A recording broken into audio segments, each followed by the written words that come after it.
Breaking news చూస్తున్నాం. Ukraine Russia మధ్య మరొకసారి తీవ్ర ఉద్రిక్త పరిస్థితులు నెలకొన్నాయి. 50 డ్రోన్లు మిజైల్స్ తో రష్యా బలగాలు ఉక్రెయిన్ మీద భారీగా అటాక్ చేశాయి. జపోర్చియాలో జైలుపై రష్యా భీకర దాడులు చేసింది. ఈ దాడుల్లో 17 మంది ఖైదీలు మృతి చెందారు. 80 మందికి తీవ్ర గాయాలైనట్లుగా సమాచారం. రష్యా దాడులను ఉక్రెయిన్ ఖండించింది. జైళ్లపై దాడులు అంతర్జాతీయ చట్టాలకు విరుద్ధమంటూ ఆగ్రహం వ్యక్తం చేసింది. ఈ నేపథ్యంలో రష్యా ఉక్రెయిన్ మధ్య ఉద్రిక్త పరిస్థితులు కొనసాగుతూనే ఉన్నాయి. ఈ మధ్య కాలంలో ముఖ్యంగా రష్యా వరుస దాడులకు పాల్పడుతూనే ఉంది. భారీ ఎత్తున డ్రోన్లు మిజైల్స్తో ఉక్రెయిన్ మీద దాడుల పరంపర కొనసాగిస్తోంది. ఉక్రెయిన్ కూడా ఈ దాడులను ఎదుర్కొనే ప్రయత్నం చేస్తున్నప్పటికీ కూడా నష్టం మాత్రం భారీగా చవి చూస్తున్న పరిస్థితి మనకు కనిపిస్తోంది. ఓవైపు డ్రోన్స్ను ఎదుర్కొనడానికి కొన్ని నెట్స్ను కూడా కట్టిన పరిస్థితి మనం చూసాం. ముఖ్యమైనటువంటి ప్రాంతాల్లో రహదారుల వెంట నెట్స్ ఏర్పాటు చేయడానికి కూడా మనం చూసాం. అలాగే యాంటీ డ్రోన్ సిస్టమ్ను తీసుకొచ్చింది ఉక్రెయిన్. అలాగే అమెరికా నుంచి మిజైల్స్ని ఇంపోర్ట్ చేసుకుంటోంది, వెపన్స్ని ఇంపోర్ట్ చేసుకుంటోంది, టెక్నాలజీని ఇంపోర్ట్ చేసుకుంటున్నటువంటి పరిస్థితి కూడా మనకు కనిపిస్తుంది. ఈ నేపథ్యంలో ఉక్రెయిన్ కొంతవరకు బలమైన పోటీ రష్యాకి ఇస్తున్నప్పటికీ కూడా పూర్తి స్థాయిలో రష్యా దాడుల నుంచి తప్పించుకోలేకపోతుంది. తిరిగి రష్యాను ఆ స్థాయిలో దెబ్బ కొట్టడంలో అంత సక్సెస్ అవ్వలేకపోతుంది.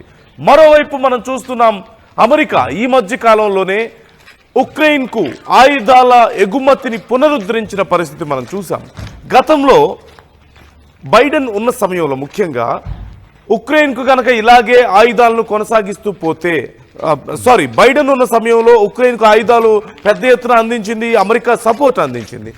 ట్రంప్ వచ్చిన కొత్తలో ఆయుధాలను ఇలాగే అందించుకుంటూ పోతే మా ఆయుధాలు ఖాళీ అయిపోతాయని చెప్పి అమెరికా ఆయుధాల ఎగుమతిని ఆపేసింది ఉక్రెయిన్కి. ఈ నేపథ్యంలో ఉక్రెయిన్ చాలా ఇబ్బంది పడ్డటువంటి పరిస్థితి. తర్వాత కొన్ని చర్చలు జరిగిన తర్వాత తిరిగి ఆ ఒప్పందాన్ని పునరుద్ధరించుకున్న పరిస్థితి కూడా మనం చూసాం.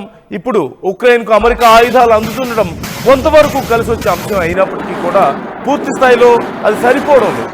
మరోవైపు ఈ రష్యా ఉక్రెయిన్ మధ్య ఉన్నటువంటి ఈ భీకర యుద్ధాన్ని ఆపేందుకు నేను సిద్ధంగా ఉన్నాను అని ప్రపంచ శాంతి దూత ముందుకు వచ్చారు.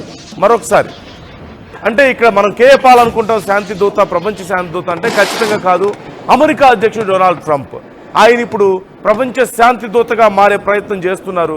ప్రపంచ దేశ యుద్ధాలన్నీ నేను ఆపుతానని చెప్తున్నారు. కాబట్టి ఈ మధ్య చాలా సందర్భాల్లో ఉక్రెయిన్కు రష్యాకు చెప్పారు యుద్ధం వద్దు ఆపేయండి అని చెప్పి.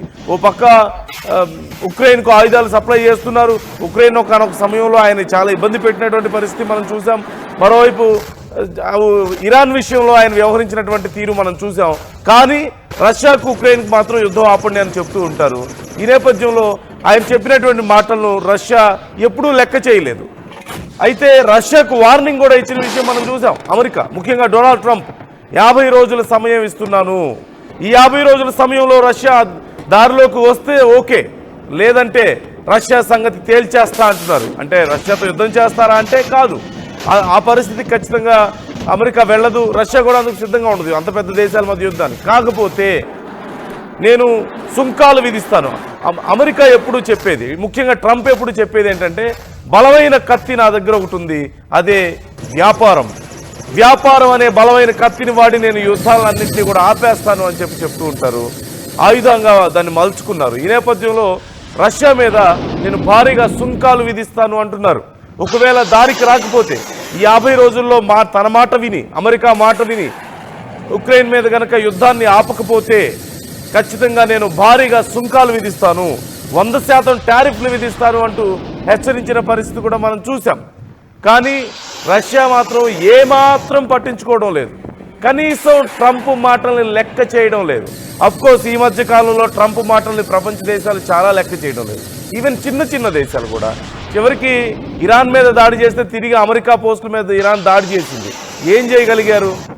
హౌతీలు లాంటి వాళ్ళు కూడా వచ్చి అమెరికాకి సంబంధించి ఇజ్రాయెల్కి సంబంధించినటువంటి పెద్ద షిప్పుల్ని ధ్వంసం చేస్తుంటే ఏం చేయగలుగుతున్నారు? మరోవైపు మనం చూసాం బ్రెజిల్ లాంటి దేశాలు కూడా అమెరికాకు వార్నింగ్లు ఇస్తున్న పరిస్థితి. నీకు అంత సీన్ లేదు, నువ్వేం పెద్ద కింగ్ అనుకుంటున్నావా అని చెప్పి మాట్లాడుతున్న పరిస్థితి. ఏం చేయగలిగారు? ఇవన్నీ కాదు, యుద్ధాలన్నీ నేనే ఆపేస్తున్నా అని చెప్తున్నారు. ఎక్కడా జరిగింది ఏమీ లేదు. ఆయన వల్ల ఏం జరిగింది? ఇంకా సమస్యలు పెరుగుతున్నాయి. మొన్న పాకిస్తాన్ ఇండియా యుద్ధం గురించి మాట్లాడుతూ ఇండియాకి సంబంధించినటువంటి జట్లు కూలిపోయాయని చెప్పి మాట్లాడి నానా గందరగోళం సృష్టించారు.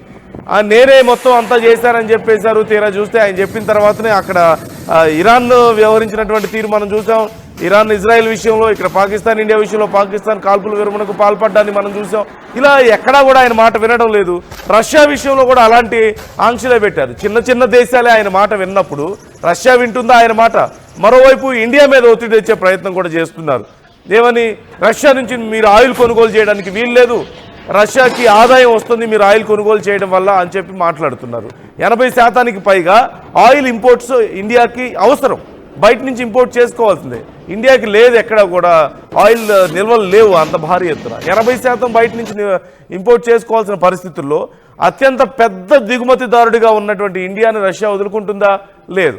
అలాగని రష్యా నుంచి ఒకవేళ ఆయిల్ని కొనుగోలు చేయకపోతే అక్కడ చాలా తక్కువ కాస్ట్లో వస్తుంది మనకి ఇండియాకి. అలాంటప్పుడు ప్రపంచ దేశాలతో, ఇతర దేశాలతో పోల్చుకుంటే అక్కడ మనకి బెనిఫిట్స్ ఎక్కువ ఉన్నాయి, తక్కువ కాస్ట్లో వస్తుంది. ఈ నేపథ్యంలో అక్కడి నుంచి కాకుండా ఎక్కడి నుంచి కొనుగోలు చేయాలి? ఎందుకు వింటాం? నాటో మాట మనం ఎందుకు వినాలి? ఎందుకు మనల్ని బెదిరించే స్థాయికి రావాలి? అసలు వాళ్ళెవరు బెదిరించడానికి? మనం ఎవరితో వ్యాపారం చేయాలి చెప్పడానికి? మీరేమైనా తేల్చుకోవాలి. అక్కడ ఏదైనా ఉంటే నాటో తెలుసుకోవాలి, అమెరికా తెలుసుకోవాలి. నిజంగా రష్యాతో మీరు చేయదలుచుకుంటే ఏదైనా సరే అక్కడ మీరు చేయలేక ఇక్కడ మాకు వచ్చి ఆంక్షలు పెడతామంటే ఎలా అంటూ ఆల్రెడీ మన రాయబారులు మాట్లాడుతున్నారు. భారతదేశం యొక్క విధానం ఈ విషయంలో ఇలాగే ఉంది. సో ఓవరాల్గా రష్యా ఉక్రెయిన్ మధ్య జరుగుతున్నటువంటి ఈ భీకర దాడులు కొనసాగుతున్నాయి. రష్యా చేస్తున్నటువంటి వరుస దాడులతో ఉక్రెయిన్ అతలాకుతలం అవుతుంది. ఇప్పుడు ఉక్రెయిన్లో ఉన్నటువంటి ఒక జైలు మీద రష్యా భీకర దాడి చేసింది. ఈ దాడిలో 17 మంది ఖైదీలు మృతి చెందారు, 80 మందికి తీవ్ర గాయాలయ్యాయి. మనం విజువల్స్లో చూస్తున్నాం ఎంత దారుణ పరిస్థితులు ఉక్రెయిన్లో ఉన్నాయో మనకు కనిపిస్తుంది. ఒకసారి ఆ విజువల్స్ చూద్దాం. ఆ పరిస్థితులు ఎలా, యుద్ధం ఎలా జరుగుతుందో, నష్టం ఎలాంటిదో మనం చూద్దాం.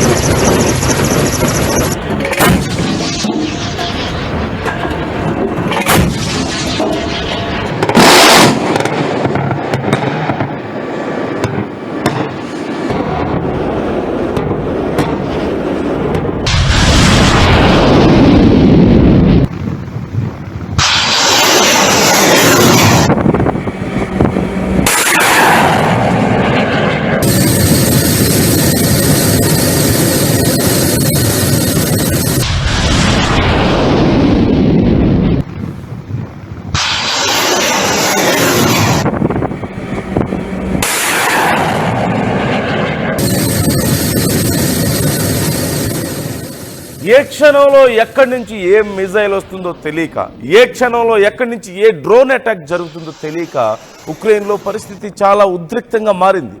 ఉక్రెయిన్ రష్యా చేస్తున్నటువంటి భీకర దాడులకు తిరిగి ఆ స్థాయిలో దాడులు చేయలేని పరిస్థితి. కంపేరిటివ్లీ రష్యా అంత స్ట్రాంగ్ కాదు. మరోవైపు అమెరికా నుంచి ఆయుధాల సంపత్తిని కొంత ఇంపోర్ట్ చేసుకుంటున్నప్పటికి కూడా, ఆయుధాలను ఇంపోర్ట్ చేసుకుంటున్నప్పటికి కూడా అమెరికా చాలా తెలివిగా వ్యవహరిస్తుంది. కొన్ని ఆయుధాలను మాత్రమే వాళ్ళకి చాలా లిమిటెడ్ స్కేల్లో మాత్రమే ఆయుధాలను సప్లై చేస్తుంది. అవి రష్యా లాంటి దేశాన్ని ఎదుర్కోవడానికి ఉక్రెయిన్కు సరిపోవు. మరోవైపు ఇతర దేశాల నుంచి కొంత మద్దతు, నాటో దేశాలు లాంటివి కొంత మద్దతు ఉన్నప్పటికీ కూడా ఎంతవరకు సరిపోతుంది అనేదే ఇక్కడ కీలకమైనటువంటి ప్రశ్న. రష్యా లాంటి బలమైనటువంటి ఆర్థికంగా, ముఖ్యంగా టెక్నాలజీ పరంగా, అలాగే ఆయుధ సంపత్తి పరంగా రష్యా చాలా స్ట్రాంగ్గా ఉంది. ఈ నేపథ్యంలో వాణిజ్యపరంగా కట్ చేయాలనేది ప్లాన్లో ఉన్నారు. వాణిజ్యపరంగా రష్యాను దెబ్బతీయాలని ప్లాన్లో ఉన్నారు. ఇంతకుముందు మనం మాట్లాడుకున్నట్లుగా వాణిజ్యపరంగా భారత్ ఒక పెద్ద మిత్రదేశం రష్యాకి. ఆయిల్ ఇంపోర్ట్స్ ఎక్కువగా ఉంటాయి అక్కడ నుంచి. ఇంకా చాలా రకాలైనటువంటి ఇంపోర్ట్స్ అండ్ ఎక్స్పోర్ట్స్ ఇరు దేశాల మధ్య ఉన్నాయి, మంచి వ్యాపార సంబంధాలు ఉన్నాయి. ఈ నేపథ్యంలో రష్యాకి మెయిన్ ఇన్కమ్ సోర్స్గా ఇండియా ఉంది కాబట్టి మీరు వ్యాపారం చేయొద్దు, ఆయిల్ కొనుగోలు చేయొద్దు అంటూ మన మీద ఆంక్షలు విధించే ప్రయత్నం చేశారు. కానీ ఇండియా పట్టించుకోలేదు. ఓవరాల్గా వరుస దాడులు కొనసాగుతున్నాయి. ఈ నేపథ్యంలో రష్యాను మరి